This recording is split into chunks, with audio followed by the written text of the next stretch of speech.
Kahvinkeitin toimii seuraavasti. Nosta kansi. Ota suodatinpussiteline pois. Laita suodatinpussi tänne. Kun suodatinpussi on kiinni, laita suppilo paikalleen näin. Jonka jälkeen nämä pienet koukut täällä tarraa noihin vipusiin noin. Ja se lukittuu paikoilleen.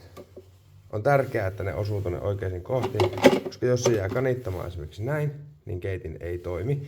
Sillä tämä putki, sen jälkeen kun suppilo on oikein asennettu, kääntyy tämän kulman ansiosta, kun tämä luukku laitetaan kiinni paikalleen näin, jolloin vesi valuu tuonne suodatinpussin ja kahvin päälle.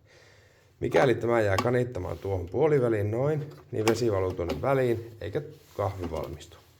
Eli nyt kun tämä on oikein asennettu, niin laittamalla kannen kiinni, se suppilo tai se putki menee tähän sisällä oikein tuolle kohdalle. Näin. Vähän monimutkainen, mutta toimii.